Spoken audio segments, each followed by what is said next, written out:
इस मौके पर केंद्रीय मंत्री नरेंद्र सिंह तोमर ने कांग्रेस के पूर्व अध्यक्ष राहुल गांधी पर भी हमला बोला। राहुल गांधी कह रहे हैं कि जो सिंधिया है वो अपना डर गए अपने राजनीतिक करियर को लेकर, इसलिए विचारधारा छोड़कर बीजेपी में चले गए। देखिए, आमतौर पर मुझे नहीं लगता कि कोई डरने का विषय उनके सामने विद्यमान था, लेकिन मैं यह जरूर देखता हूं कि राहुल गांधी जी का जिस प्रकार का कृतित्व और व्यक्तित्व है, आने वाले कल में उनके साथ कोई रहने वाला नहीं है। राहुल गांधी के साथ आने वाले कल में कोई रहने वाला नहीं है, ये बयान दे रहे हैं केंद्रीय मंत्री नरेंद्र सिंह तोमर राहुल गांधी के ये कहने पर कि राजनीतिक करियर को लेकर डरे हुए थे ज्योतिरादित्य सिंधिया और इसलिए विचारधारा को छोड़कर बीजेपी में शामिल हो गए। ब्रिटेन में कोरोना वायरस के डर से प्रिंस चार्ल्स हाथ मिलाने की जगह नमस्ते करते नजर आए। प्रिंस चार्ल्स वहां प्रिंस ट्रस्ट अवार्ड का उद्घाटन करने पहुंचे थे, लेकिन अपने स्वागत के लिए मौजूद लोगों से हाथ मिलाने के बजाय प्रिंस चार्ल्स उनको नमस्ते करते दिखे। हालांकि पहले उन्होंने मिलाने के लिए अपना हाथ आगे बढ़ाया, लेकिन फौरन हाथ वापस खींचते हुए उन्होंने सभी लोगों को नमस्ते करना शुरू कर दिया। प्रिंस चार्ल्स ने वहां मौजूद पियर्स ब्रॉस्टन और कई दूसरे हॉलीवुड कलाकारों से भी मुलाकात की, लेकिन उन्होंने किसी से भी हाथ नहीं मिलाया। इस दौरान वहां खड़े लोग भी उनकी नमस्ते का हाथ जोड़कर जवाब देते दिखे। कोरोना वायरस के बढ़ते मामलों को देखते हुए शाही परिवार के लोगों को भी जरूरी सावधानी बरतने की सलाह दी गई थी, जिसके बाद प्रिंस चार्ल्स भी हाथ मिलाने की बजाय भारतीय अंदाज में नमस्ते करते नजर आए। उत्तर पूर्व दिल्ली में हुई हिंसा के मामले में दिल्ली पुलिस की क्राइम ब्रांच ने ताहिर हुसैन के 2 और करीबी लोगों को गिरफ्तार किया है। गिरफ्तार किए गए दोनों लोगों के नाम तनवीर और गुलफाम बताए गए हैं। हिंसा वाले दिन के एक वीडियो में गुलफाम भी दिखाई दे रहा है। इसी के आधार पर क्राइम ब्रांच ने गिरफ्तारी की है। अब तक की जांच में पुलिस ने हिंसा में शामिल उपद्रवियों और अपराधियों के सैकड़ों मोबाइल फोन भी बरामद किए हैं। अब इनकी फॉरेंसिक जांच करवाई जा रही है ताकि ये पता चल सके कि हिंसा की प्लानिंग कैसे की गई थी। आनंद तिवारी हमारे सहयोगी फोन लाइन पर मौजूद है। आनंद, जो 2 लोगों को पकड़ा गया है और ताहिर के करीबी ये हैं, क्या इनकी पहचान हो पाई है? जी देखिए, बिल्कुल गुलफाम और तनवीर इन दोनों के नाम है। दोनों आरोपी चांदबाग हिंसा में शामिल थे और जिसकी जो सीसीटीवी फुटेज है, मोबाइल फुटेज है, उसके आधार पर इनकी गिरफ्तारी हुई है। बाकायदा उसमें वो नजर आ रहे हैं हिंसा वाली जगह पे और वहां पर वो एक जो शख्स है वो वहां पर फायरिंग करता हुआ भी नजर आ रहा है, ऐसा क्राइम ब्रांच का कहना है। अब तक 5 से ज्यादा गिरफ्तारियां हो चुकी हैं ताहिर हुसैन के मामले में और उसके भाई शाह आलम को भी हाल में ही गिरफ्तार किया था, जो दिल्ली पुलिस की एसआईटी है। तो लगातार जो ताहिर हुसैन के करीबी हैं उनकी लगातार क्राइम ब्रांच की एसआईटी गिरफ्तारी कर रही है। इसके अलावा जो दिल्ली पुलिस की स्पेशल सेल है उसने कई 100 मोबाइल फोन जो है वो बरामद किए हैं, जो उपद्रवियों के पास से बरामद हुए हैं, जिनका जो कॉल डिटेल है वो खंगाला जा रहा है कि किन किन लोगों को इन्होंने हिंसा वाले इलाकों पे बुलाया था और उसके बाद आगजनी, तोड़फोड़ और फायरिंग को अंजाम दिया गया।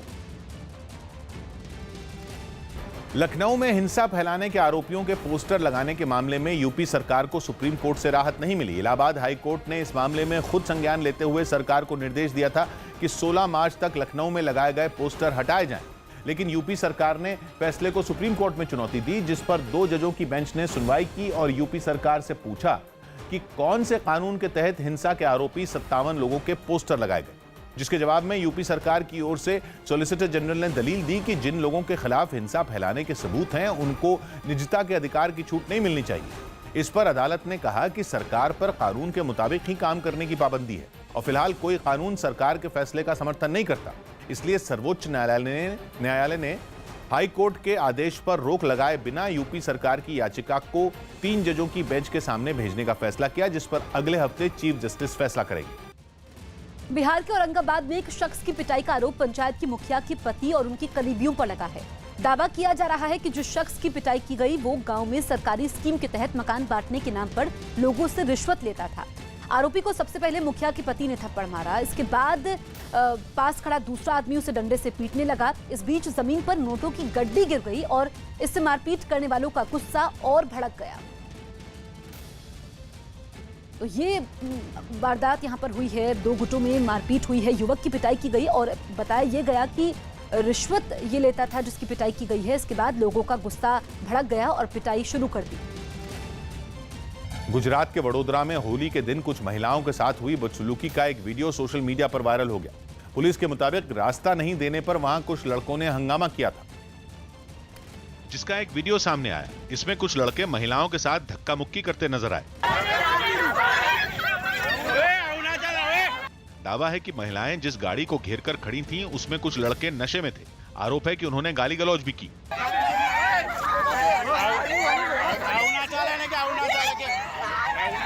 इस घटना के दौरान कुछ लोगों ने बीच बचाव की भी कोशिश की थी।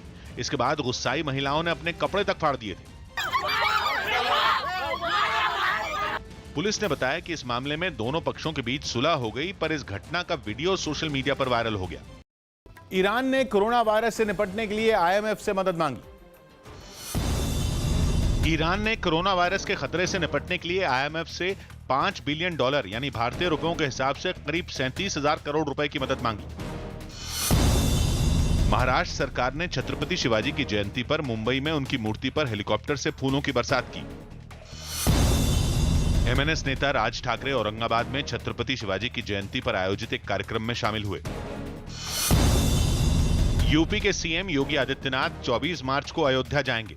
वहां वो 25 मार्च को नवरात्र के पहले दिन अस्थायी मंदिर में रामलला की पूजा करेंगे। दिल्ली की 30 Hazari court Unnao rape case में पीड़ित लड़की के पिता की पुलिस हिरासत में हुई मौत के मामले में कल सजा सुनाएगी। इस मामले में उन्नाव से विधायक रहे कुलदीप सिंह सेनगर भी दोषी हैं।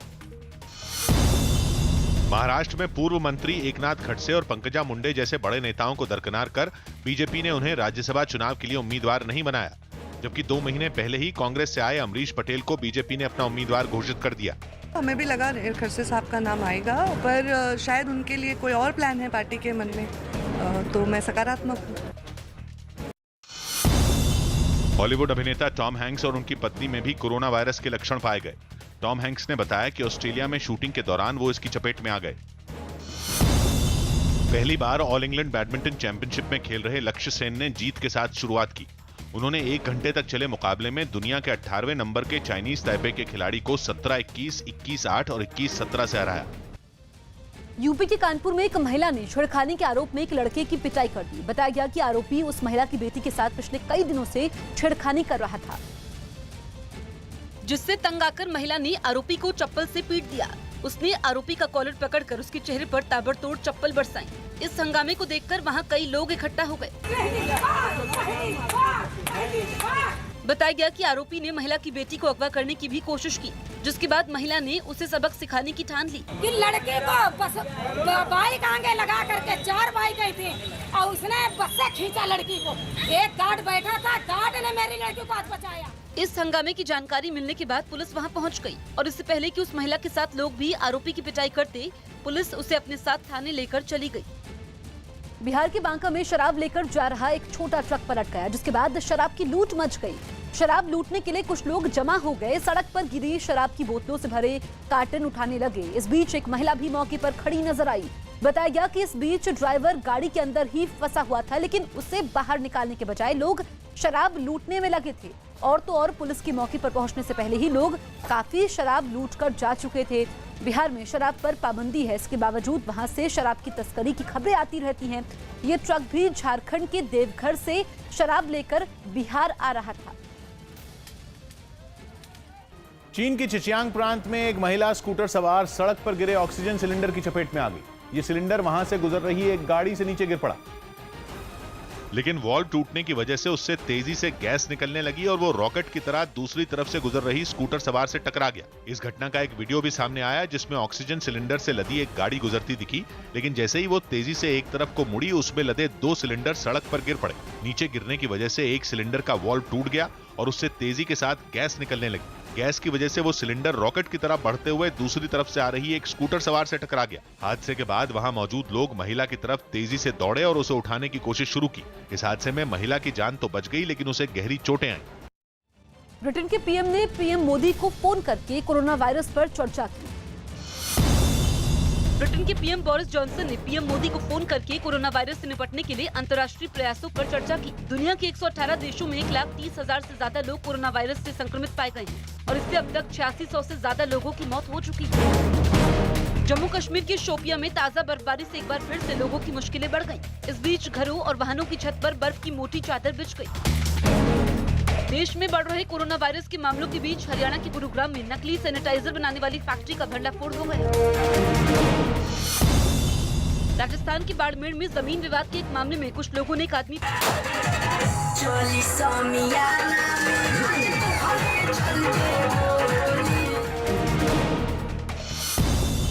देश में बढ़ रहे कोरोना वायरस के मामलों की वजह से भारत और दक्षिण अफ्रीका के बीच 15 और 18 मार्च को लखनऊ और कोलकाता में होने वाले अगले दोनों वनडे मैच खाली स्टेडियम में खेले जाएंगे। बीसीसीआई ने दोनों ही मैचों की टिकटें नहीं बेचने का फैसला किया है।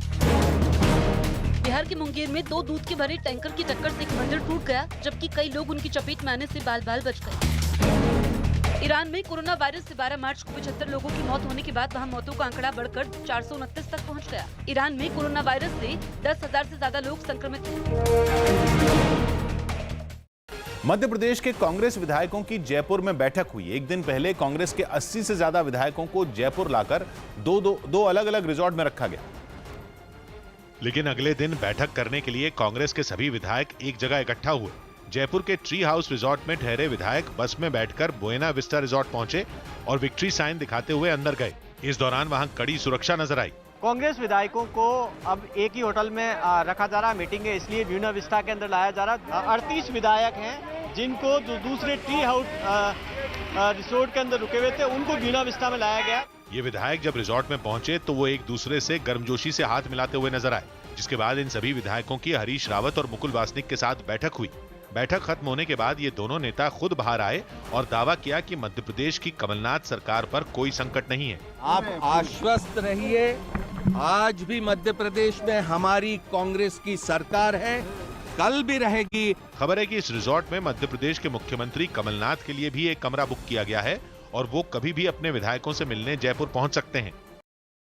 उत्तर प्रदेश के मेरठ में साइकिल चुराने के आरोप में एक आदमी की कुछ लोगों ने पिटाई कर दी। बताया गया कि आरोपी किसी की साइकिल चुराकर भाग रहा था, तभी लोगों ने उसे पकड़ लिया और फिर उसे घेरकर लोहे की एक रॉड से उसकी पिटाई की। एक आदमी लगातार उस लोहे की रॉड से पीटता रहा, जबकि दूसरे लोग उसे और पीटने के लिए उकसाते रहे। इस बीच आरोपी माफी की गुहार लगाता रहा, लेकिन किसी ने उसकी बात नहीं सुनी।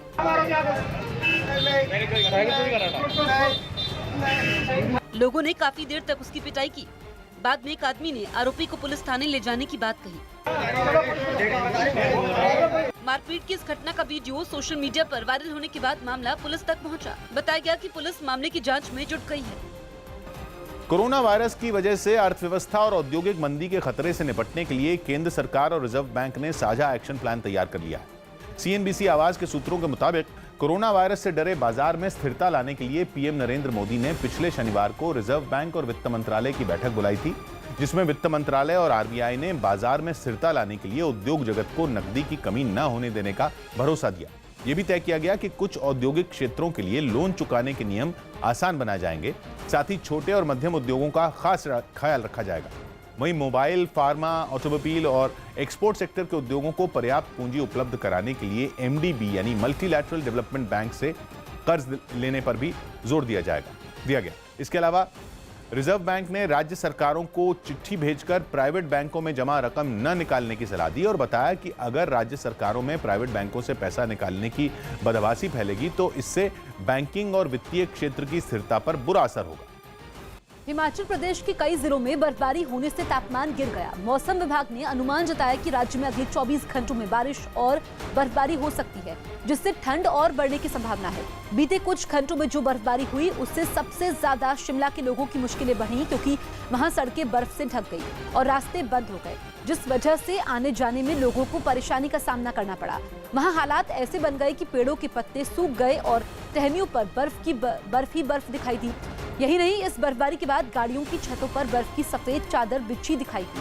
वहीं कुल्लू में भी बर्फ पड़ने से ठंड बढ़ गई है, वहां पहाड़ बर्फ से ढक गए हैं। उधर सिरमौर में बर्फबारी के बाद लोगों की रोजमर्रा की जिंदगी पर काफी असर पड़ा। वहां बाजार की ज्यादातर दुकानें बंद मिली, साथ ही सड़कों और गाड़ियों पर भी बर्फ की मोटी परत बिछी नजर आई।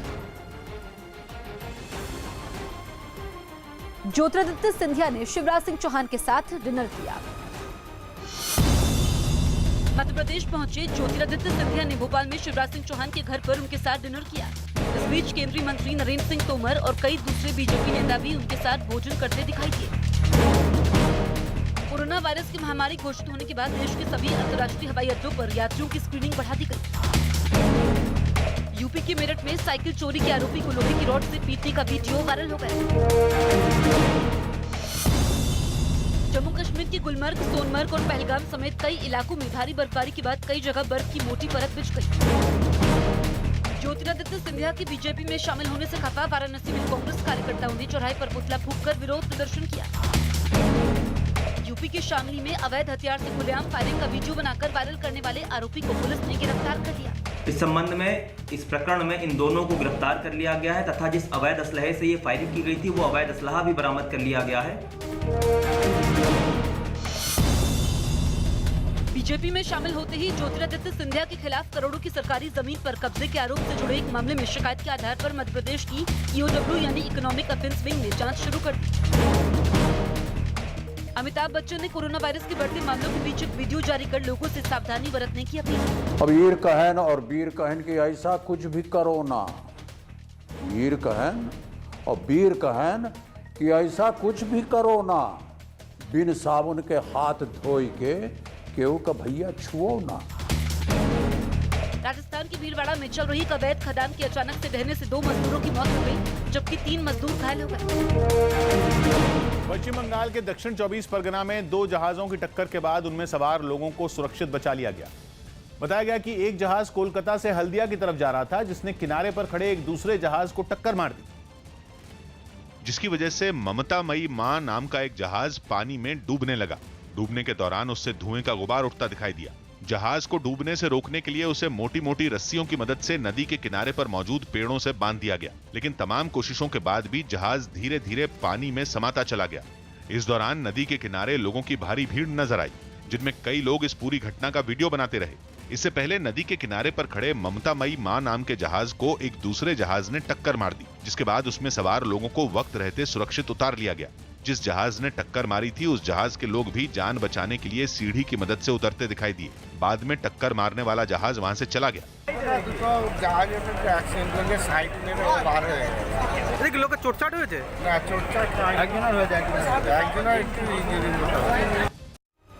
राज्यसभा में कांग्रेस नेता कपिल सिब्बल ने भड़काऊ बयान देने वालों की तुलना वायरस से कर दी और केंद्र सरकार को कटघरे में खड़ा किया।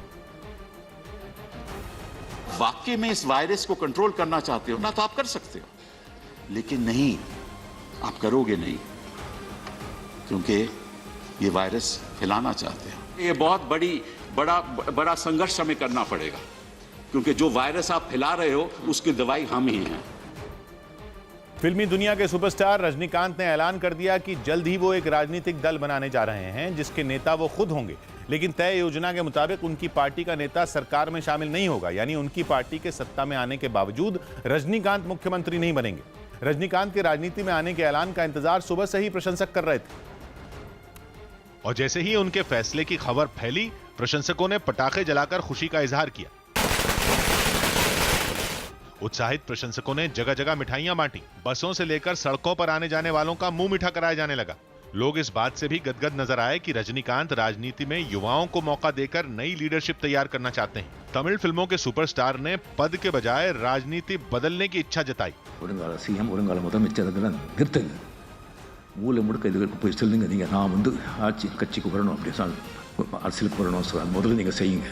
इस ऐलान के लिए रजनीकांत घर से निकले तो उन्होंने हाथ हिलाकर लोगों का शुक्रिया अदा किया। फिर तो प्रशंसकों ने उनकी गाड़ी पर फूलों की बारिश शुरू कर दी। इसके बाद आगे आगे रजनीकांत की गाड़ी और उनके पीछे भागते प्रशंसक। लेकिन असल सवाल अब भी जस का तस है कि आखिर रजनीकांत अपनी पार्टी का ऐलान कब करेंगे। He will decide in the right time, and he is looking for the right time to do that, and that's going to be very short. America ने स्वास्थ्य मंत्रालय ने जानकारी दी कि ईरान में कोरोना वायरस की वजह से फंसे भारतीयों को लाने के लिए जल्द 3 विमान भेजे जाएंगे।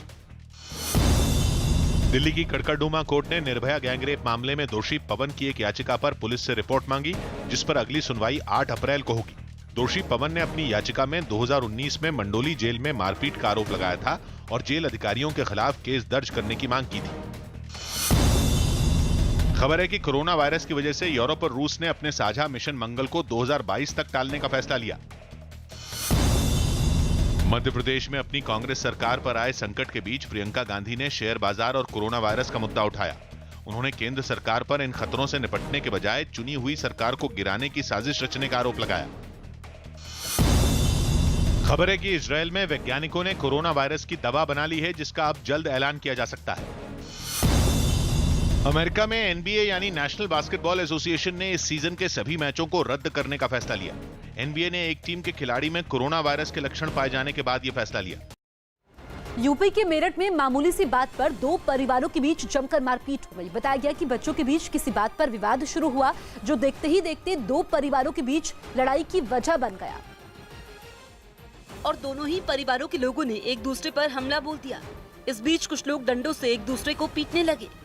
इस लड़ाई में महिलाएं भी पीछे नहीं थी और वो भी आपस में भिड़ गई। इस बीच एक महिला जमीन पर गिर गई, जिसे कई महिलाएं पीटती नजर आई। अचानक ही घर के सामने का माहौल युद्ध के मैदान में तब्दील हो गया। कोई किसी से हारने को तैयार नहीं था।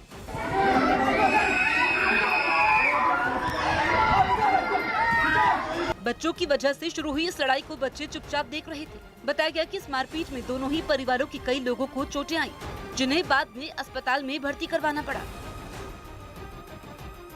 इनका स्कीइंग को शूट करने का वीडियो वायरल हो गया। वीडियो में कई खिलाड़ी स्कीइंग करते हुए तेजी से बर्फ की ढलानों से होते हुए नीचे की ओर जाते दिखाई दिए, जिसका वीडियो रिकॉर्ड करने के लिए कैमरामैन अलेक्जेंडर राइडन भी स्कीइंग करते हुए दुनिया के बेहतरीन खिलाड़ियों के साथ तेजी से नीचे जाते दिखाई दिए। वीडियो शूट करने के लिए उन्होंने अपने हाथों में भारी भरकम कैमरा पकड़ रखा था। बर्फ के बीच उबड़ खाबड़ रास्तों से होते हुए खिलाड़ी नीचे की ओर जाते रहे और अलेक्जेंडर राइडन उनका वीडियो बनाते रहे। कई बार उन्हें बर्फ से लदे पेड़ों और खतरनाक रास्तों के बीच से गुजरते हुए खिलाड़ियों के वीडियो को रिकॉर्ड करना पड़ा। हालांकि इस मुश्किल भरे काम को उन्होंने पूरी मस्ती के साथ अंजाम दिया और बर्फ की ढलानों पर स्कीइंग करते हुए एक शानदार वीडियो शूट किया। राजस्थान के पुष्कर से बीजेपी विधायक सुरेश रावत ने बिजली की बढ़ी दरों का विरोध जताने के लिए अनोखा प्रदर्शन किया। इसके लिए वो कंधे पर बिजली का एक खंबा लेकर ही विधानसभा पहुंच गए, जिसके ऊपर कई बिल लटके हुए दिखाई दिए। बताया यह गया कि खंबे पर लटके बिल पुष्कर के किसानों के हैं, जो बिजली की बढ़ी दरों की वजह से बेहद परेशान हैं। विधानसभा के बाहर प्रदर्शन के समय बीजेपी विधायक सुरेश रावत ने राजस्थान की अशोक गहलोत सरकार से बढ़ी हुई दरों को वापस लेने की मांग की। विश्व स्वास्थ्य संगठन की ओर से कोरोना वायरस को महामारी घोषित करने के बाद मोदी सरकार ने भी देश भर में सामने आए कोरोना वायरस के मरीजों के आंकड़े जारी किए हैं। सरकार के मुताबिक देश भर में अब तक कोरोना वायरस के 73 मामले सामने आ चुके हैं, जिनमें 56 भारतीय जबकि 17 विदेशी नागरिक कोरोना वायरस के मरीज बताए जा रहे हैं। खबर है कि कोरोना वायरस की वजह से अब तक देश में करीब 30,000 लोग निगरानी में हैं। इनमें 1500 ऐसे लोग हैं जो कोरोना वायरस के मरीजों के सीधे संपर्क में आए। सरकार ने बताया कि इस वायरस के लिए टीका तैयार करने में 1.5 से 2 साल का वक्त लग सकता है, जिसे देखते हुए प्रधानमंत्री नरेंद्र मोदी ने ट्वीट कर लोगों से कोरोना वायरस से नहीं घबराने और सावधानी बरतने की अपील की। साथ ही ये जानकारी भी दी कि सरकार का कोई भी मंत्री फिलहाल विदेश यात्रा पर नहीं जाएगा। इससे पहले लोकसभा में केंद्रीय स्वास्थ्य मंत्री हर्षवर्धन ने कोरोना वायरस से निपटने के लिए उठाए गए जरूरी कदमों के बारे में जानकारी दी। इसके साथ ही उन्होंने इसकी रोकथाम के लिए सभी सांसदों का सहयोग भी मांगा। सारे देश की सभी स्टेट गवर्नमेंट के साथ हम लोग डे टू डे बेसिस पर, you can say hourly basis पर virtually we are in touch. Things are under control. We need your cooperation. और हम ये भी चाहते हैं कि आप सबकी मदद से आपके क्षेत्रों में जहाँ कहीं भी गैदरिंग्स वगैरह हो रही हैं, उनको आप अगर डिस्करेज करेंगे, अपना एक लाउड एंड क्लियर मैसेज आप देंगे। राजस्थान में बिजली की बढ़ी दरों के विरोध में बीजेपी के एक विधायक ने अनोखा प्रदर्शन किया। बताया गया कि राज्य के किसानों को जरूरत के मुताबिक बिजली नहीं मिल पा रही है, लेकिन भारी भरकम बिजली बिल से उन्हें तगड़ा झटका जरूर लग रहा है। और इसी मुद्दे पर अपना विरोध जताने के लिए पुष्कर से बीजेपी विधायक सुरेश रावत अपने कंधे पर बिजली का एक खंबा लेकर विधानसभा पहुंच गए। उस खंबे के ऊपर बिजली के कई बिल भी लटके हुए दिखाई दिए। बताया ये गया कि ये बिजली बिल पुष्कर के किसानों के हैं, जो बिजली की बढ़ी दरों से परेशान हैं। लेकिन सरकार इनकी परवाह किए बिना कभी फ्यूल चार्ज के माध्यम से, कभी सरचार्ज के माध्यम से लगातार बिलों के अंदर बढ़ती कर रही है। विधानसभा के बाहर प्रदर्शन के समय बीजेपी विधायक ने राजस्थान की अशोक गहलोत सरकार से बढ़ी हुई दरों को वापस लेने की मांग की। खाने पीने के सामान की क्वालिटी पर नजर रखने वाली एजेंसी FSSAI ने दिल्ली के आनंद विहार रेलवे स्टेशन को खाने की क्वालिटी के मामले में नंबर 1 के अवार्ड से नवाजा। देश भर में चलाए जा रहे FSSAI के ईट राइट अभियान के तहत इस स्टेशन को यह सर्टिफिकेट दिया गया। और वो खाने की क्वालिटी के मामले में मुंबई सेंट्रल और मुंबई CST रेलवे स्टेशन को पछाड़कर 5 स्टार रेटिंग पाने वाला देश का पहला स्टेशन बन गया। 92% रेटिंग के साथ पूरे इंडिया में जो 3 स्टेशन है जिनको कि ईट राइट सर्टिफिकेट मिला है, उसमें आनंद विहार सबसे बेहतर है। और उसकी बेहतरी की मिसाल यही कि यहाँ पर साफ सफाई, स्वच्छता, हर चीज का ख्याल रखा जाता है। इससे पहले FSSAI के अधिकारियों ने रेलवे स्टेशन पर बने फूड कोर्ट का मुआयना किया और खाने की क्वालिटी की बारीकी से जांच की। प्रयास ये है कि ये होलिस्टिक अप्रोच से 100% जो यहाँ पैसेंजर्स आएंगे उनको हेल्दी और सेफ एंड हाइजीनिक खाना भी मिलेगा। स्टेशनों के विकास के लिए बनाए गए कॉरपोरेशन IRSDC के एक अफसर ने भरोसा दिया कि स्टेशन को मिली इस रेटिंग को आगे भी बरकरार रखने की कोशिश की जाएगी। 5 स्टार रेटिंग मिली है और अभी तक जितना भी परसेंटेज मार्क्स हैं तो वो भी हाईएस्ट एवर मिले हैं और इसको मेंटेन करने के लिए बिल्कुल इससे ज़्यादा मेहनत करनी पड़ेगी। सर्विस क्वालिटी के मामले में भारत के 9 एयरपोर्ट विश्व के बेहतरीन एयरपोर्ट की लिस्ट में शामिल हो गए। दुनिया भर के एयरपोर्ट पर यात्री सेवाओं की निगरानी करने वाली संस्था ACI ने ये ऐलान किया और एयरपोर्ट सर्विस क्वालिटी अवार्ड की अलग-अलग कैटेगरी में भारत के 9 एयरपोर्ट को चुना, जिनमें दिल्ली और मुंबई समेत लखनऊ, हैदराबाद और बेंगलुरु के एयरपोर्ट शामिल है। सबसे ज्यादा तारीफ लखनऊ के एयरपोर्ट की हुई और उसे सर्विस क्वालिटी के मामले में एशिया का नंबर 1 एयरपोर्ट चुना गया और उसे यह अवार्ड 50 लाख से 1.5 करोड़ यात्रियों को अच्छी सुविधा देने के लिए मिला। इसी कैटेगरी में कोची के एयरपोर्ट को दूसरा स्थान मिला और लखनऊ पहले नंबर पर रहा। इंडोनेशिया में बैटरी की मदद से उड़ने वाली पहली ड्रोन टैक्सी का परीक्षण किया गया। 2 लोगों के साथ उड़ सकने वाली इस ड्रोन टैक्सी को फ्रॉग्स नाम की एक कंपनी ने बनाया, जिसका वहां के एक एयरफील्ड में ट्रायल किया गया। हालांकि अपनी पहली उड़ान में ये ड्रोन टैक्सी जमीन से कुछ इंच ऊपर ही उठ पाई। इससे पहले कर्मचारियों की एक टीम इस ड्रोन टैक्सी को रनवे तक लाई, जिसके बाद उसमें पंख और बैटरी से चलने वाली मोटरों को जोड़ा गया। तैयारियां पूरी होने के बाद एक कर्मचारी ने इस ड्रोन टैक्सी को रिमोट की मदद से उड़ाना शुरू किया। पंखों के तेजी से घूमते ही ड्रोन टैक्सी हवा में ऊपर उठने लगी। हालांकि ये जमीन से कुछ इंच ऊपर ही उठ सकी। ये ड्रोन टैक्सी आकार में किसी छोटी कार जितनी है, जिसमें 2 लोग बैठ सकते हैं। कंपनी ने दावा किया कि उनकी ये ड्रोन टैक्सी एक बार में करीब 100 किलोमीटर दूर तक उड़ सकेगी। कोरोना वायरस की महामारी घोषित होने के बीच आज ईरान में फंसे करीब 120 भारतीयों का पहला दल विशेष विमान से जैसलमेर लाया जाएगा। सेना ने इन लोगों को रखने के लिए अलग से आइसोलेशन वार्ड बना रखे हैं। इन लोगों के पहुंचने से पहले ही सेना ने तैयारियां पूरी कर ली है। ईरान से लाई जा रहे भारतीयों की जांच हवाई अड्डे पर ही की जाएगी। इसके बाद इन्हें आइसोलेशन वार्ड में भेजा जाएगा, जहां पर इन लोगों को कम से कम 14 दिन तक रखा जाएगा। वहीं ईरान से लगभग 250 लोगों का दूसरा दल 15 मार्च को जैसलमेर पहुंचेगा। सेना ने कोरोना वायरस के खिलाफ जंग में प्रशासन की मदद के लिए राजस्थान में जैसलमेर के साथ साथ जोधपुर और सूरतगढ़ में भी आइसोलेशन वार्ड तैयार किए हैं। दिल्ली हिंसा में शामिल उपद्रवियों के फोन फॉरेंसिक जांच के लिए भेजे गए। पुलिस ने दिल्ली हिंसा में साजिश का पता लगाने के लिए सैकड़ों उपद्रवियों, नामी अपराधियों के मोबाइल फोन बरामद कर उन्हें फॉरेंसिक जांच के लिए भेजा है। हैदराबाद में 12 से 15 मार्च तक चलने वाली civil aviation exhibition wings India 2020 में कई तरह के छोटे बड़े विमानों और हेलीकॉप्टरों ने करतब दिखाए। यूपी के बागपत में 13 लोगों से भरी एक नाव यमुना नदी में डूब गई, जिसमें एक बच्ची की मौत हो गई, जबकि 2 महिलाओं की तलाश जारी है। राहत और बचाव दल ने 10 लोगों की जान बचा ली। राजस्थान के जयपुर में एक शानदार रिजॉर्ट में ठहरे मध्य प्रदेश कांग्रेस के विधायकों की राजस्थानी लोकगीत और डांस का लुत्फ उठाने की तस्वीरें वायरल हो गई। पूर्वी अफ्रीकी देश रवांडा में कोरोना वायरस से बचने के लिए एहतियात के तौर पर बस अड्डों पर पोर्टेबल वॉश बेसिन लगाए गए, ताकि यात्री हाथ धोकर ही बस में यात्रा कर सके। यूपी की चंदौली में हावड़ा नई दिल्ली पूर्वा एक्सप्रेस में एक जापानी लड़के को लोगों ने कोरोना वायरस का संदिग्ध बताकर हंगामा किया और ट्रेन से उतरवा दिया। बंगाल और सौराष्ट्र के बीच रणजी ट्रॉफी फाइनल के आज 5वें और अंतिम दिन का खेल कोरोना वायरस महामारी की वजह से खाली स्टेडियम में खेला जाएगा। राजस्थान के टोंक में एक मजदूर की पीठ पर लदे बोरे में कोबरा के निकलने से हड़कंप मच गया। हालांकि बाद में सांप का रेस्क्यू कर उसे जंगल में छोड़ दिया गया। खबर है कि टीवी एक्टर श्वेता तिवारी का शूटिंग के समय आग लगने से हाथ जल गया।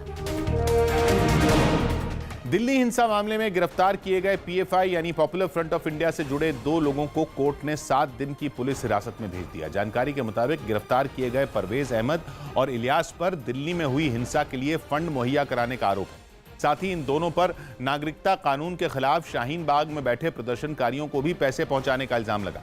गिरफ्तार Parvez Ahmad popular front of India के दिल्ली का प्रमुख और इलियास सचिव है। इस मामले में पुलिस पीएफआई से जुड़े दानिश नाम के एक आरोपी को पहले ही गिरफ्तार कर चुकी है और अब खबर है कि पुलिस इस संगठन के दूसरे लोगों तक पहुंचने के लिए तीनों आरोपियों को एक साथ बैठाकर पूछताछ कर सकती है। आप देख सकते हैं यहाँ तस्वीरों में 7 दिन की पुलिस कस्टडी इन्हें मिली है। पीएफआई के स्टेट प्रेसिडेंट और सेक्रेटरी दोनों को गिरफ्तार किया है दिल्ली पुलिस की स्पेशल सेल ने। कोरोना वायरस अब दुनिया के 118 देशों में पांव पसार चुका है। इससे 4600 से ज्यादा लोगों की मौत हो चुकी है, जबकि दुनिया भर में कोरोना वायरस से 1,30,000 से ज्यादा लोग संक्रमित हैं। हालात ये हैं कि रोम में 3 अप्रैल तक सभी चर्च बंद कर दिए गए हैं। न्यूयॉर्क में इमरजेंसी घोषित कर दी गई है और एक जगह पर 500 लोगों के इकट्ठे होने पर रोक लगा दी गई है। डिज्नीलैंड को भी बंद किया गया है। कई देशों में किसी भी खेल के आयोजन के वक्त स्टेडियम में दर्शक मौजूद नहीं रहेंगे। ब्रिटेन में कोरोना वायरस पीड़ितों की संख्या 10,000 के करीब पहुंच चुकी है। वहां अब तक 10 लोगों की मौत हो चुकी है। बिहार के छपरा में कुछ लोगों पर मामूली विवाद के बाद दलित समुदाय के लोगों के मकानों पर हमला करने का आरोप लगा, जिसके बाद पुलिस ने दावा किया कि उन्होंने हमले के 5 आरोपियों को गिरफ्तार कर लिया। क्योंकि हाथों में लाठियां लेकर ये आरोपी दलित समुदाय के कुछ लोगों के मकानों के बाहर पहुंच गए और जमकर पत्थरबाजी की।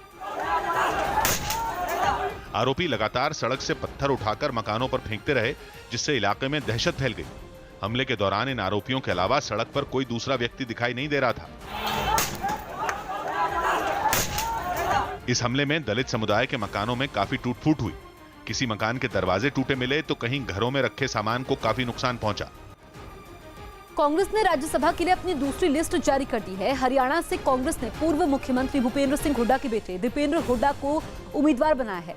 इसके साथ ही टिकट के दावेदार माने जा रहे रणदीप सुरजेवाला और कुमारी शैलजा का पत्ता कट गया है। भूपेंद्र सिंह हुड्डा लगातार पार्टी पर दबाव बना रहे थे कि उन्हें या उनके बेटे को राज्यसभा चुनाव में पार्टी का उम्मीदवार बनाया जाए। इसके अलावा गुजरात से कांग्रेस ने भरत सिंह सोलंकी और शक्ति सिंह गोहिल को राज्यसभा का टिकट दिया है। अर्थव्यवस्था के मोर्चे पर सरकार के लिए कुछ राहत देने वाली खबर भी आई। सरकार की तरफ से जारी किए गए आंकड़ों के मुताबिक फरवरी में रिटेल महंगाई दर में करीब 1% की गिरावट आई। जनवरी में महंगाई दर 7.5% के पार थी, जो फरवरी में 6.5% के करीब पहुंच गई, जिसमें खाने पीने की चीजों की महंगाई दर के आंकड़ों में बड़ी गिरावट दिखी। 13.5% से गिरकर फरवरी में खाने पीने की चीजों की महंगाई दर 11% से नीचे पहुंच गई। सबसे बड़ी गिरावट सब्जियों की महंगाई में आई। जनवरी में सब्जियों की महंगाई दर 50% से ज्यादा रही थी, लेकिन फरवरी में यह घटकर करीब 30% पर पहुंच गई। दूसरी खबर औद्योगिक उत्पादन से जुड़ी आई। जनवरी में माइनस में पहुंच चुके औद्योगिक उत्पादन के आंकड़े में फरवरी में सुधार हुआ। फरवरी में औद्योगिक उत्पादन दर 2% रही। दिल्ली सरकार ने कोरोना वायरस को महामारी घोषित कर दिया है। इसके साथ ही दिल्ली सरकार ने सभी स्कूल और कॉलेज को 31 मार्च तक बंद करने के आदेश दिए हैं।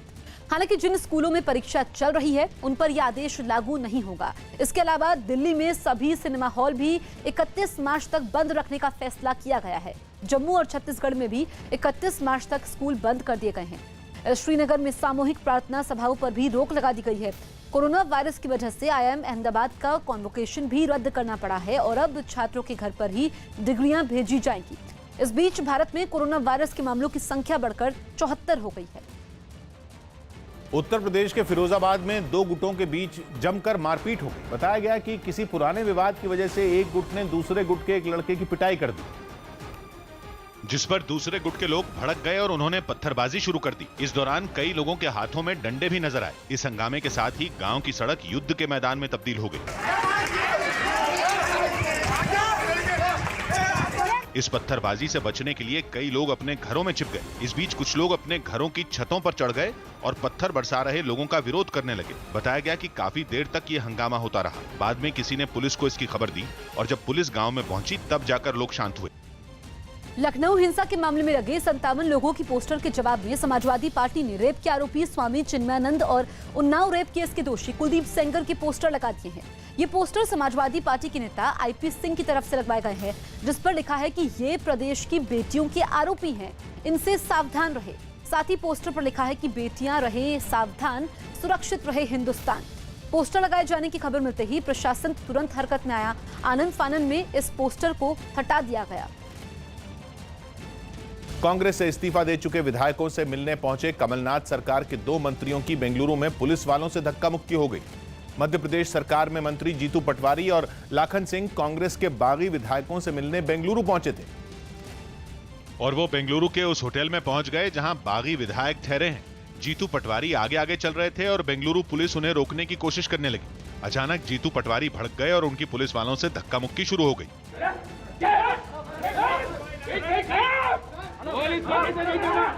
जीतू पटवारी बेहद गुस्से में दिखे, लेकिन पास मौजूद बाकी नेताओं ने झगड़ा बढ़ने से रोक दिया। लेकिन होटल में कई बार ऐसा हुआ जब जीतू पटवारी और पुलिस वालों के बीच झगड़ा बढ़ने से बाकी नेताओं को रोकना पड़ा। लेकिन बेंगलुरु पुलिस ने जीतू पटवारी को बागी विधायकों से मिलने नहीं दिया। पुलिस वालों से उलझने का खमियाजा भी कमलनाथ सरकार के दोनों मंत्रियों को भुगतना पड़ा। और पुलिस ने दोनों मंत्रियों को ही नहीं बल्कि उनके साथ आए लोगों को भी हिरासत में ले लिया। होटल के बाहर जब पुलिस वाले उन्हें बस में बैठाने के लिए ले जाने लगे, उस वक्त भी धक्का मुक्की हुई।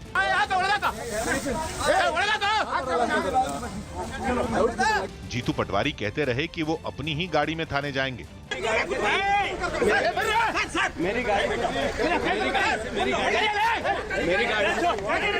लेकिन पुलिस वालों ने उन्हें बस में बैठा दिया। घटना की खबर सामने आते ही कांग्रेस के नेताओं ने बीजेपी पर हमले शुरू कर दिए। नई सरकार भारतीय जनता पार्टी की बनाने के इरादे से जो सारा उनका एक षड्यंत्र चल रहा है, ये दुर्भाग्यपूर्ण कह सकते हैं। ये लोकतंत्र के ऊपर प्रहार है, लोकतंत्र के ऊपर चोट है।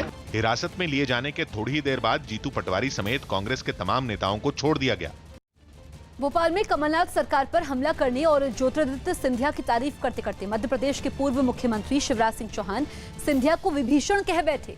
सिंधिया के सम्मान में आयोजित कार्यक्रम में शिवराज सिंह चौहान एक के बाद एक कांग्रेस और मुख्यमंत्री कमलनाथ पर सियासी हमले कर रहे थे। इसी बीच शिवराज सिंह चौहान कह बैठे कि लंका ढहाने के लिए विभीषण की जरूरत होती है और अब तो ज्योतिरादित्य सिंधिया भी बीजेपी के साथ हैं। कमलनाथ, जब तक तुम्हारे पाप की, अत्याचार की, अन्याय की, भ्रष्टाचार की और आतंक की लंका को जला के राख नहीं कर देते, हम चुप नहीं बैठेंगे। लेकिन रावण की लंका अगर पूरी तरह जलानी है तो विभीषण की तो जरूरत होती है मेरे भाई। और अब सिंधिया जी हमारे साथ। अमेरिका और यूरोप में कोरोना वायरस का बड़ा असर खेलों पर भी हुआ है। एक खिलाड़ी के कोरोना वायरस की चपेट में आने के बाद अमेरिका की मशहूर बास्केटबॉल लीग NBA का मौजूदा सीजन सस्पेंड कर दिया गया, जिसने अमेरिका में लोगों को हैरान कर दिया।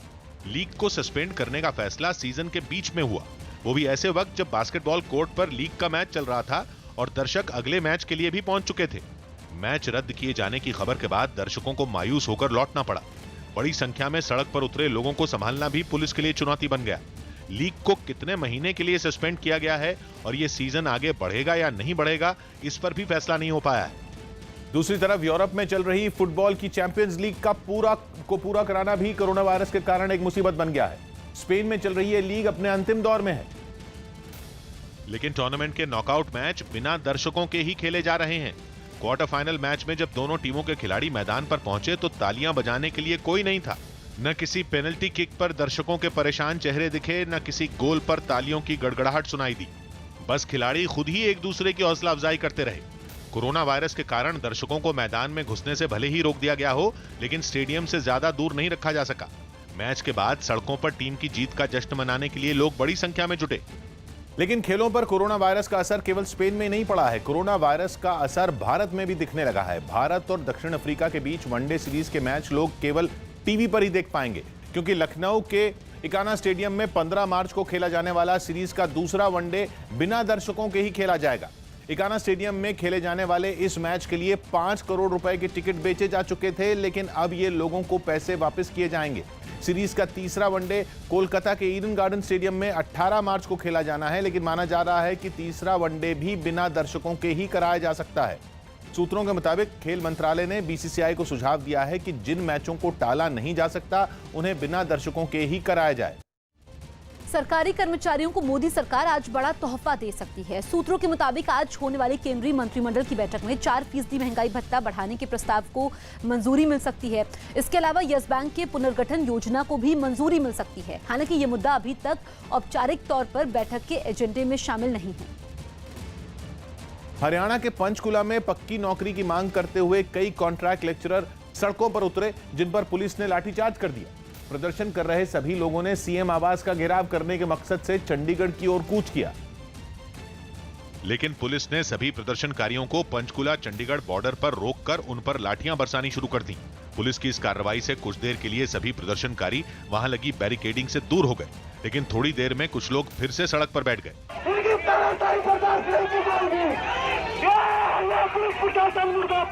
इस बार उन्हें हटाने के लिए पानी की तेज बौछार की गई, लेकिन सब लोग अपनी जगह डटे रहे। हंगामा कर रहे लोगों को हटाने के लिए पुलिस ने एक बार फिर हल्का बल प्रयोग किया, लेकिन एक भी प्रदर्शनकारी अपनी जगह से नहीं हटा। जब तक वाटर कैनन से पानी की बौछार होती रही, तब तक प्रदर्शनकारी भी पुलिस से उलझते रहे। सड़क पर यह हंगामा काफी देर तक चलता रहा। पुलिस की इस कार्रवाई से प्रदर्शन में शामिल महिलाओं का गुस्सा भड़क गया और कुछ महिलाएं सड़क पर बैठ गईं।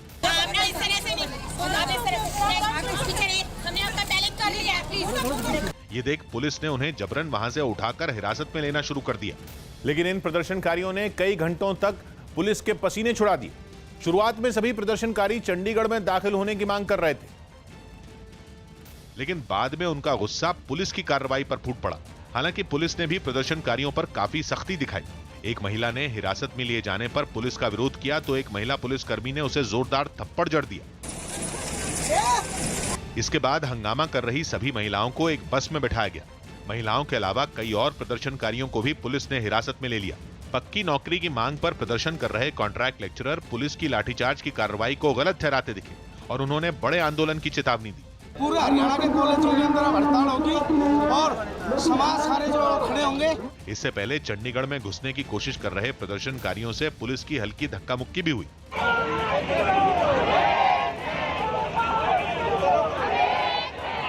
इस पूरे हंगामे की वजह से पंचकुला चंडीगढ़ बॉर्डर पर काफी देर तक जाम भी लगा रहा। राज्यसभा में कपिल सिब्बल ने गृह मंत्री अमित शाह को एनपीआर पर घेरा। उन्होंने अमित शाह से पूछा कि क्या एनपीआर की प्रक्रिया में सरकार लोगों को डी यानी डाउटफुल की श्रेणी में रखेगी। एनपीआर होगा, उसमें 10 सवाल और पूछे जाएंगे और जो एन्यूमरेटर है, जो राज्य सरकार का अध्यक्ष है, वो जाकर को पूछेगा। ये भी बता देता हूं, उसके बाद वो डी लगा देगा डाउटफुल। उसके बाद इंक्वायरी शुरू होगी और ये मुसलमानों के प्रति नहीं है, ये गरीब लोगों के प्रति है, ये जो दलित लोगों के प्रति है, ये सब लोगों के। कपिल सिब्बल के सवाल पर गृह मंत्री अमित शाह ने भी राज्यसभा में इस मुद्दे पर सरकार का रुख साफ किया। एनपीआर में कोई डॉक्यूमेंट मांगा नहीं जाएगा। एक दूसरा, जो इंफॉर्मेशन आपके पास नहीं है वो आप नहीं दे सकते हो। और तीसरा, कोई डीबी, मैं कह रहा हूं गृह मंत्री नाते राज्यसभा के पटल पर कह रहा हूं कि कोई डी लगने वाला नहीं। इस मुद्दे पर बहस के बीच कांग्रेस नेता गुलाम नबी आजाद ने गृह मंत्री से उनके बयान को राज्यसभा में दोहराने के लिए कहा। गृह मंत्री जी कह रहे हैं, अगर मैं अच्छी तरह से सुना, कि डी किसी के सामने नहीं लगेगा। हाँ जी, यही कह रहे हैं। हाँ जी, तो डी नहीं लगेगा जी। केंद्रीय गृह मंत्री अमित शाह ने राज्यसभा में चर्चा के समय कांग्रेस नेता गुलाम नबी आजाद को एनपीआर पर चर्चा का न्योता दिया। सदन में अमित शाह ने कहा कि अब समय है कि सीएए और एनपीआर पर भ्रम खत्म होना चाहिए। एनपीआर के लिए आप मेरे साथ कभी भी गुलाम नबी साहब आइए, 1 या 2 दिन की प्रायोरिटी में मैं आपको समय दे दूंगा और हम सार्थक चर्चा करेंगे, अधिकारियों को भी उपस्थित रखेंगे, जिससे सारे भ्रमों का निरसन हो जाए। और बाद में मैं ये विनती सारे विपक्षी दलों को करता था, बहुत हो गया, सीए और एनपीआर पर भ्रांति बंद करने का समय आ गया है। दिल्ली हिंसा के समय आईबी के कर्मचारी अंकित शर्मा की हत्या के मामले में स्पेशल सेल आरोपी सलमान से पूछताछ कर रही है। सूत्र बता रहे हैं कि इस पूछताछ में स्पेशल सेल को पता चला है कि अंकित की हत्या साजिश के तहत की गई थी। यह भी जानकारी मिली है कि अंकित की हत्या में 1 से अधिक लोगों का हाथ था, जिनकी पहचान हो गई है। सलमान उत्तर पूर्व दिल्ली में प्याज की रेहड़ी लगाता था। आज सलमान को कोर्ट में पेश किया जाएगा। अंकित शर्मा की बेहद निर्मम तरीके से चाकुओं से गोद कर हत्या की गई थी। अंकित पर चाकुओं से कई बार वार किए गए थे। स्वास्थ्य मंत्रालय ने साफ किया कि गर्मियों में कोरोना वायरस का असर खत्म होने से जुड़ी कोई पक्की रिसर्च नहीं है। स्वास्थ्य मंत्रालय के संयुक्त सचिव लव अग्रवाल ने कोरोना वायरस के मुद्दे पर एक प्रेस कॉन्फ्रेंस की। इस दौरान उन्होंने बताया कि गर्मियों में कोरोना वायरस का असर खत्म होने से जुड़ी कोई पक्की रिसर्च नहीं है। There are no confirmatory studies. It is generally expected that a virus, if it is higher temperature, may have difficulty in terms of surviving. Madhya Pradesh विधानसभा अध्यक्ष ने इस्तीफा देने वाले सभी कांग्रेस विधायकों को नोटिस भेजकर 7 दिन के अंदर जवाब मांगा। विधायकों को जिनने इस्तीफे पहुंचाए हैं नोटिस जारी कर दिया है। डीएमके सांसद दयानिधि मारन ने लोकसभा में चर्चा के दौरान कोरोना वायरस का मुद्दा उठाया और कई एयरपोर्ट पर जांच के लिए लंबी लाइन लगने से यात्रियों को परेशानी होने का जिक्र किया। Passengers have to wait for more than 45 minutes to pass the security clearance. Haryana में आरटीआई से मिली जानकारी के आधार पर दावा किया गया कि 2018-19 में लावारिस गायों और बैलों के हमलों में 241 लोगों की मौत हुई। 241 लोग उनके रिकॉर्ड के अनुसार पिछले 2 साल के अंदर जो है मौत का शिकार हो गए हरियाणा के अंदर जो है।